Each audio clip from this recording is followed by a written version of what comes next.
Our latest episode of Big Questions includes two groups of teams. We're going to do the two independent teams with the MAC conference, just kind of combining them with college football's realignment. It's going to make things really difficult to do, obviously, because you have two teams that are independent, two teams in the Pac 12. We're going to figure all that out.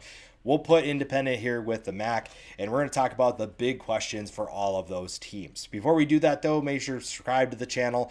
You guys have made this channel grow so much, and I cannot thank you enough. It's been really exciting to see the growth of this channel, and I'm excited to see how it continues to grow. But let's dive in to these two groups and see what the big questions are for each team. We'll start with the independents. Notre Dame, obviously, is first. A huge year for Marcus Freeman and the Notre Dame Fighting Irish. This was a monster year that I don't think a lot of people expected, especially after the Northern Illinois loss. That was obviously devastating. You feel like you were in a really bad place. They found a way to get to the national championship game, and obviously they came up short against Ohio State, but the big question is, how do they get back to the title game? First thing is going to be the quarterback play. Replacing Riley Leonard, obviously going to be a big question for the Notre Dame Fighting Irish. How do you replace a guy who maybe wasn't the most talented, but was a very good fit, a veteran player that was excellent with what you wanted to do offensively? You get back Jeremiah Love, a guy who's absolutely freakish in the running back room, and he'll be really fun to watch again. The quarterback position we talked about is a big question. Is Steve Angeli the next guy up? CJ Carr, is he going to be the guy that takes over? We'll see. The skill position talent is great. Greyhouse is back. Jordan Faison returns at wide receiver, so the offense feels like it's in a good place. Honestly, the defense feels like it's going to be pretty good too. I feel like they have a lot of good players. The defense feels like it's in good hands.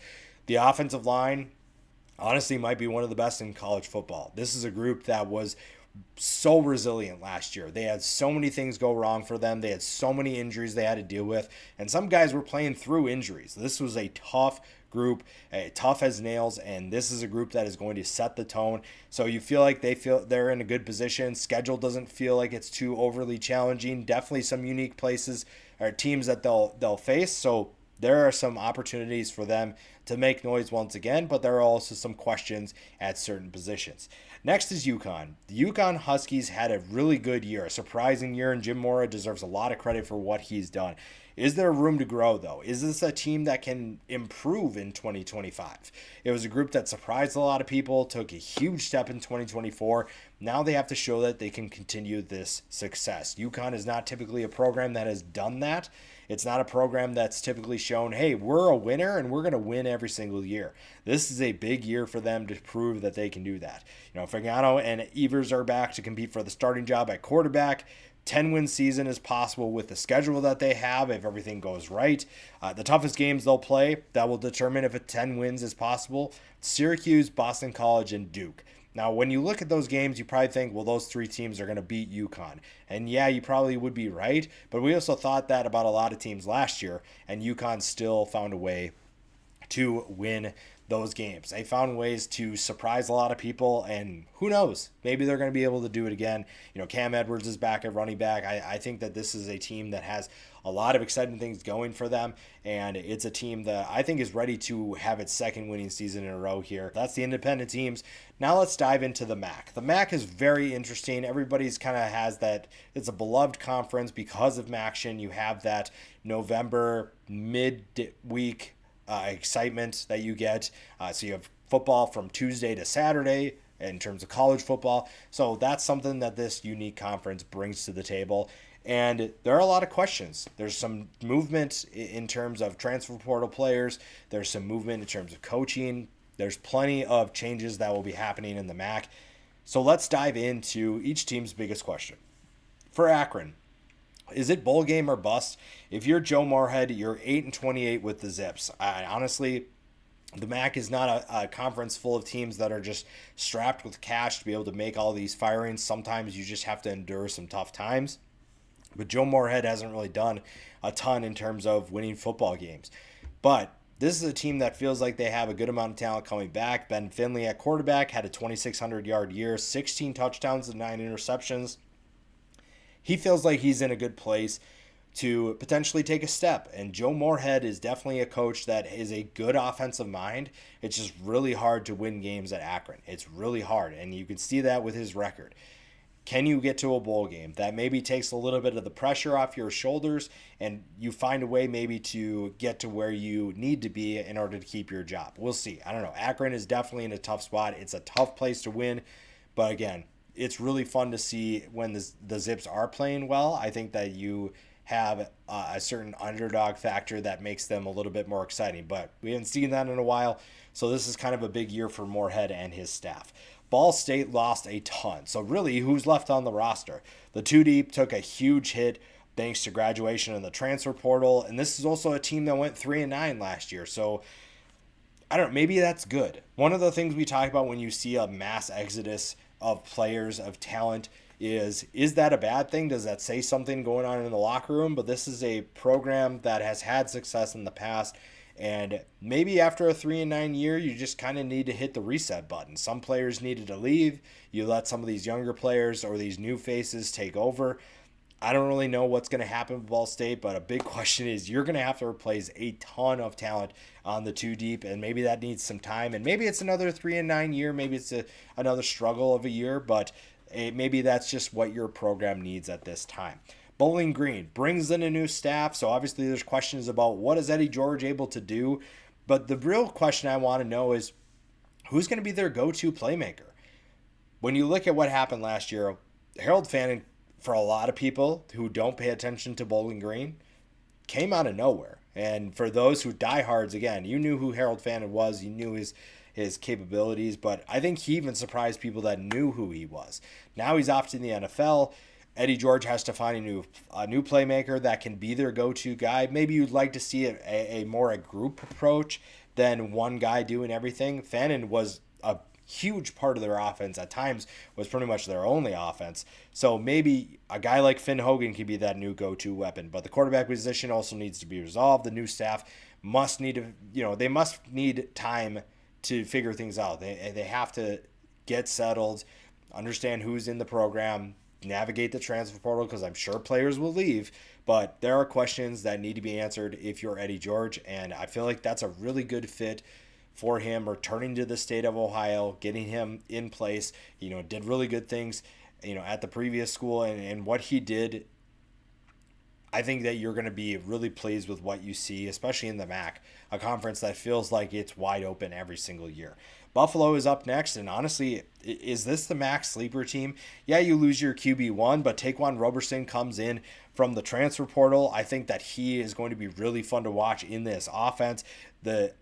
One of the best running backs in college football that people don't talk about, Aljay Henderson, is back as well. The defense is going to be exciting too. You get Red Murdoch is back. You lose Sean Dolak as a big-time tackler, but you also get Red Murdoch, who had a huge year. Now he gets to step up and be a big-time player for them as well. This is a Buffalo team that I think is in really good hands, and when you look at what they're capable of doing, this is a team that definitely can win the conference in 2025. Central Michigan is up next, a team that is going through a coaching change. Can that new coaching staff right the ship? Jim McElwain was having some struggles. He's gone now. The last 3 years went 15-23. Can Matt Drinkall get this team back to being competitive? This was a team for a little bit of time that was really exciting to watch. I go back to the Lou Nichols days where you're watching this rushing attack just run through people, and it was really fun to watch. But that has been I feel like a long time since we've seen that from the Chippewas. So Drinkall has definitely a lot of work to do. It'll be interesting to see what he's going to do in terms of the roster management, transfer portal, all that different stuff. He is someone who a lot of people don't really know. So he is someone who's going to introduce himself in a multitude of ways. Eastern Michigan, does Chris Creighton have more magic left? After kind of a disappointing year in 2024, 5-7, missing a bowl game, but honestly, that's still better than what we saw before Chris Creighton took over. And I think that this is a guy who has done tremendous things, and he's going to do a lot of really good things in the future. Maybe Eastern Michigan is just where he stays. Maybe he does get another opportunity. But right now, you feel like you're in a good position to get back to a bowl game. 5-7, obviously, you're one win away from a bowl game. So it's not like this team was having a terrible year. It's just a little bit of a step back after the success you had in 2024 and before that, the last few years. But you bring in Noah Kim from the transfer portal. a guy who could be a big time player. Terry Lockett is a second team All MAC selection that's coming back at wide receiver. So your offense feels like it's in a pretty good place to be successful in 2025. But we'll see if Chris Creighton has some of that magic. He's done a really good job of building this program, has a good culture, and now they're looking to get back on the winning track. Speaking of winning and how difficult it is, Kent State, can they win a game? And I feel bad asking that question. And honestly, it just makes you appreciate Sean Lewis and what he did even more, his ability to win football games at Kent State, let alone what he did. Kenny Burns is in trouble. This is a really tough program to win at, and there's a couple of programs, unfortunately, in the MAC that it's just tough to win football games. But when you go 0-12 last year, everyone's going to ask, how do you win a game?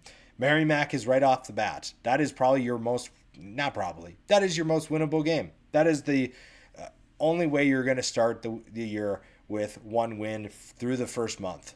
Honestly, there are 4 straight losses that follow that, and you're just not going to win any of those games. So Merrimack is your one opportunity to win right off the bat. And then even if you do win that game, that's probably one, you're getting 1, maybe 2. There aren't wins that you can really see on the schedule, and that's what makes it tough. So if you're Kent State, what can Kenny Burns show you that's going to make it seem like he is the guy for the future? This is a program that has struggled since Sean Lewis left.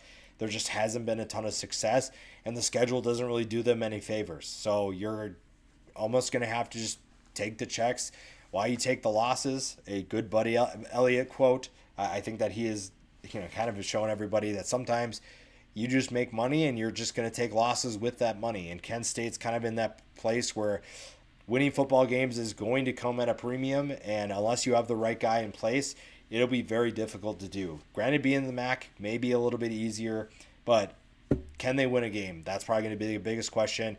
If they do not win that first game, it's probably not looking good. But if they do, then you kind of look to, well, how can we be optimistic about this program going forward?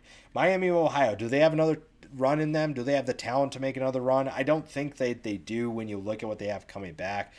Both the offense and defense kind of were wiped out, but you still have some players coming back that you feel like you have a good chance to get things back to where you need it to be. I don't necessarily know if this is a title run, but we also didn't really think that last year either. You didn't think this team was going to be competitive, so we'll see. This is a coaching staff that has done a really good job of keeping them competitive, so we'll see if they're able to continue that success or what that looks like, what we should expect from them in 2025. Northern Illinois, is Josh Holst ready for the spotlight? Ethan Hampton departs to the transfer portal to Illinois. Holst had some experience last year, 593 yards, 2 touchdowns, 2 interceptions, also ran pretty effectively, 230 yards, nearly 5 yards per carry, and another score. So this offense, with Tully Johnson coming back, you feel like you have a good backfield to work off of. Holst, you saw some things last year that were pretty exciting. You saw a couple of plays where you thought, okay, this is our guy going forward, but we'll see. We'll see what Northern Illinois can do. Obviously, everyone talks about the big upset win over Notre Dame. That was really exciting. Now you're looking at how do we take that next step? How do we continue that success? And how do we continue winning with a quarterback that is new? Ohio is up next. Can Brian Smith continue contending? I think one of the big things we saw last year was no one expected Ohio to compete for a conference championship, and Tim Albin took them to new heights.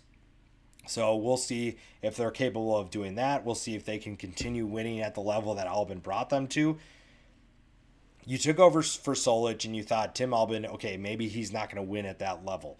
But he was able to do that, and he won 31 games in the last 3 years. The fact that now you're replacing 2 guys that were proven winners, that's going to be difficult. Brian Smith has a lot of work in terms of replacing talent. Same thing that Albin did. So if they have the right culture in place, you look at the FCS level, NDSU has gone through coach after coach, and they just won another national championship, and they continue winning.